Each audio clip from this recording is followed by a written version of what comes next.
Assalamualaikum warahmatullahi wabarakatuh. Selamat pagi anak-anak kelas 3. Bagaimana kabarnya hari ini anak-anak? Alhamdulillah sehat ya. Hari ini kembali bertemu dengan Ibu Nia di pembelajaran ke-1, tema 3, subtema 4. Nah anak-anak, sebelum memulai pembelajaran pada pagi hari ini, marilah kita berdoa menurut kepercayaannya masing-masing. Berdoa dimulai.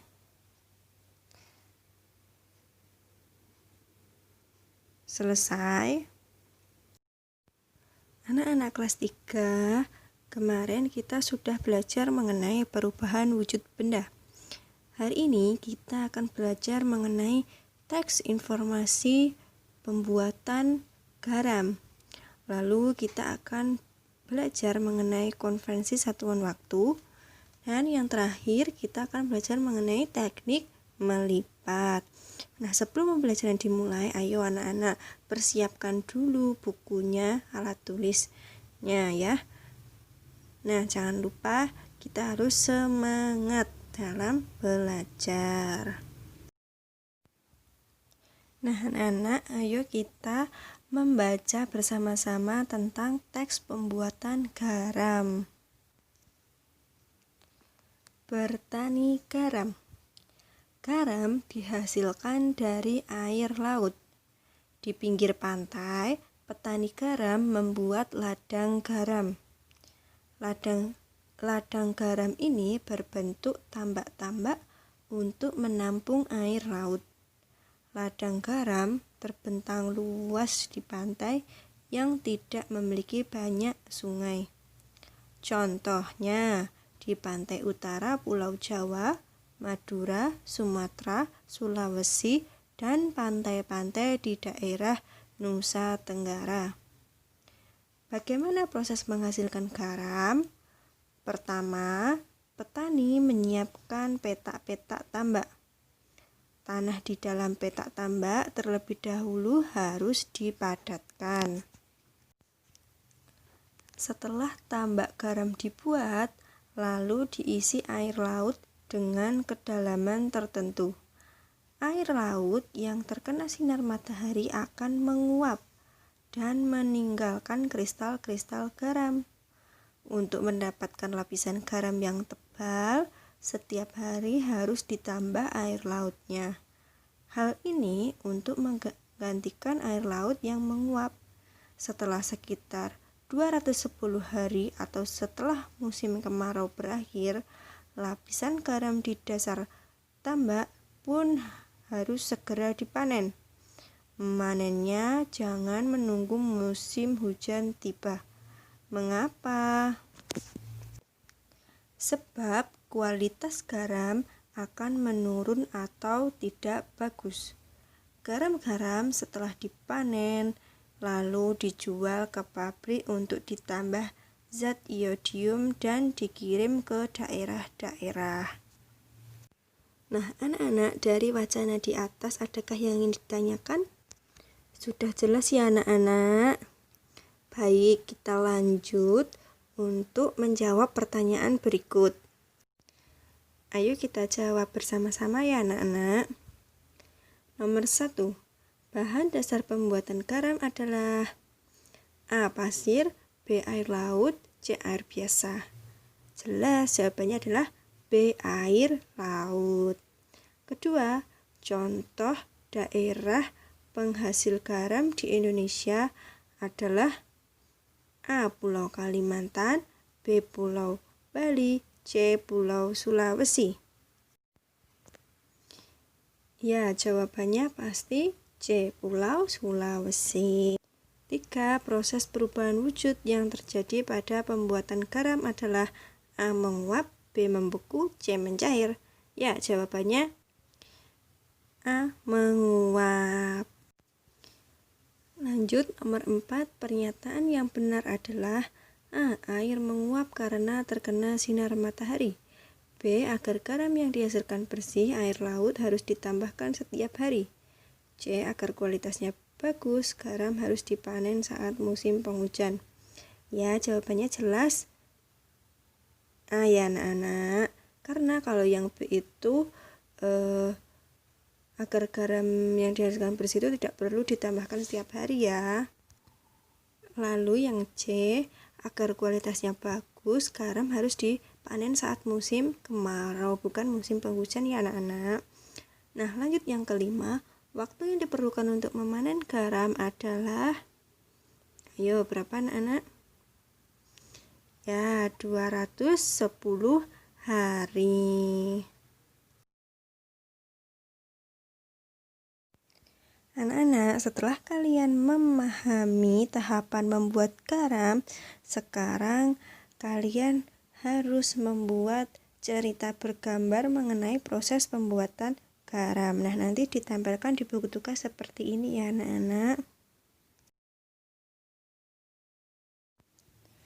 Anak-anak, waktu yang dibutuhkan oleh seorang petani garam untuk mengisi satu petak dengan air laut adalah 2 jam. Nah, berapa lama waktu yang diperlukan dalam satuan menit? Ayo anak-anak, ada yang tahu belum? 2 jam itu sama dengan berapa menit? Kita mulai dari 1 jam dulu. 1 jam itu ada berapa menit ya anak-anak? Ya, benar sekali. 1 jam itu adalah 60 menit. Nah, kalau tadi kita diminta untuk soal yang tadi, berarti kalau 2 jam ada berapa menit ya? Nah, ini 2 jam. 2 jam sama dengan 2 kali 60 menit. Sama dengan 120 menit. 2 kali 60 adalah 120. Jadi, waktu yang dibutuhkan petani garam untuk mengisi satu petak adalah 120 menit. Nah, sekarang lanjut ya. Untuk memanen satu petak garam, petani garam memerlukan waktu 90 menit. Berapa lama waktu yang diperlukan dalam satuan jam? Nah, ini jadi kebalikannya menit ke jam ya anak-anak. Ayo coba 90 menit sama dengan berapa jam?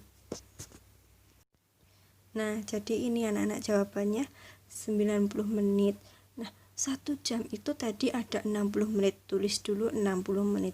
Lalu ditambah 30 menit.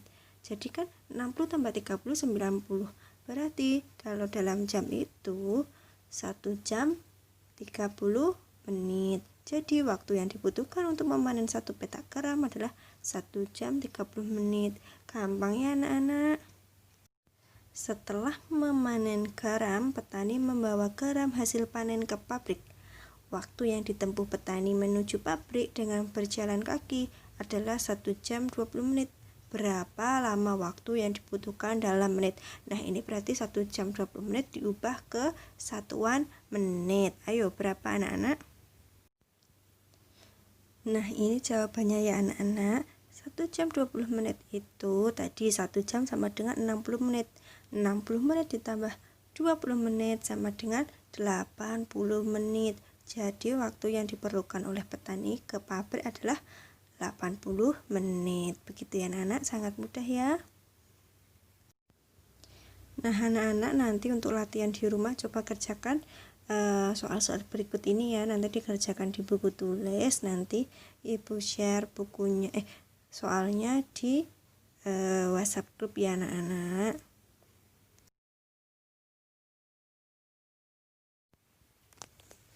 Anak-anak, coba sebutkan perubahan wujud yang terjadi saat menjemur pakaian yang basah.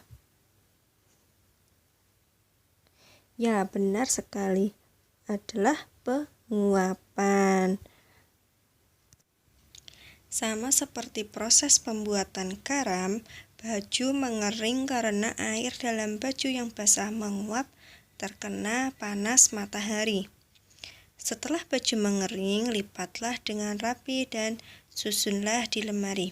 Nah, biasanya kalau sudah kering bajunya itu pasti kita harus cepat-cepat memasukkan dalam lemari dengan keadaan yang rapi, dilipat dengan rapi anak-anak. Nah, anak-anak sudah tahu belum ya cara melipat baju ataupun handuk atau kemeja Nah, ayo kita belajar bersama-sama cara melipat baju yang benar ya anak-anak. Anak-anak, coba perhatikan gambar berikut ini.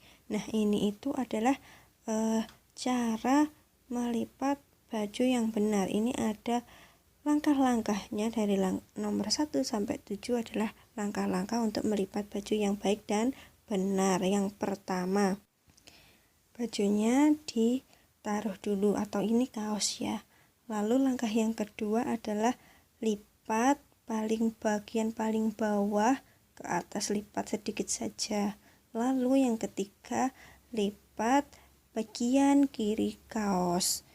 Nah, ini lanjut yang keempat, lipat bagian kanannya ya. Lalu, nah jangan lupa itu yang lengannya itu juga dilipat. Lalu dilipat yang bagian bawah tadi, sisanya dilipat separuh ke atas. Langkah yang keenam ya, ini lihat di gambar. Lalu yang ketujuh sudah siap dan sudah rapi, bisa dimasukkan ke dalam lemari. Begitu anak-anak, sudah jelas? Nanti dipraktekkan di rumah cara melipat kaos yang benar ini ya.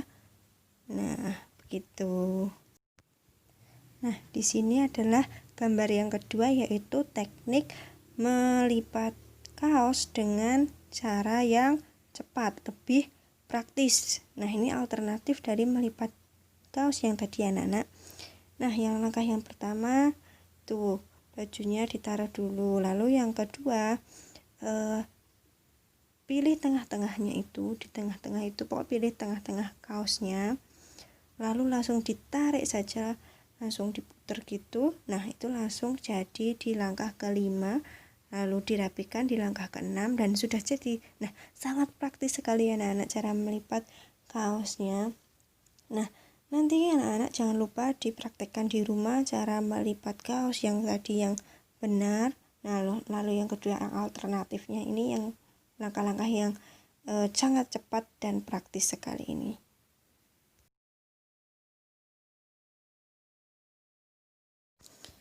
Nah, anak-anak, hari ini kita sudah selesai belajar. Hari ini kita sudah belajar mengenai konvensi satuan waktu, lalu sudah mengenai cara pembuatan garam dan cara melipat kaos yang benar. Nah, dari ketiga materi tadi, adakah yang ingin ditanyakan anak-anak? Jika ada, nanti bisa ditulis di WhatsApp grup atau di komen di YouTube ini ya anak-anak. Nah, sekian dari pelajaran dari Ibu, kurang lebihnya Ibu mohon maaf. Tetap jaga kesehatan dan semangat terus untuk belajar. Baik anak-anak, Ibu tutup pembelajaran hari ini. Wassalamualaikum warahmatullahi wabarakatuh.